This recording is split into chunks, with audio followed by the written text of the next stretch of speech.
من میگم رژیم جمهوری اسلامی رژیم مرگ. من میگم پروژه عقلانیت سیاسی جمهوری اسلامی پروژه مرگ بوده. من میگم جمهوری اسلامی شر بنیادینه. من میگم جمهوری اسلامی باید از بیخ و بن از بین بره.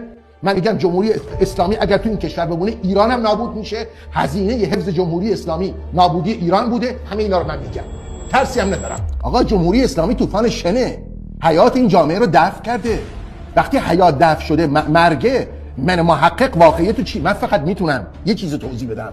من فقط میتونم خود همین فرایند دفع کردن زندگی رو توضیح بدم. مثلا چرا ایده ایران الان زنده شده؟ چون شما به قول ابن خلدون رفتی خودتو گسترش دادی تو سرزمین‌های دیگه، پولاتو خرج کردی، این مرکز ضعیف شده. مردمانت فقیر شدن. پولی نیست، سرمایه‌ای نیست، توسعه‌ای نیست، پیوند سیاست با زندگی نیست. همه چی قطع شده. تو دنبال توهمات ایدئولوژیک خودتی، داری تو اون توهمات ایدئولوژیک خودت غرق میشی که خودت هم گفتی شکست خورد، همش آخرش هیچی نبود جز یه ماجراجویی. ولی به هر حال پولا رفت، سرمایه ها رفت. این حکومت، این نوع ساختار سیاسی این جامعه رو دچار مرگ کرده. اون چیزی که من میگم آقا جمهوری اسلامی حاصل جمعش اینه که یه شر مطلق شد.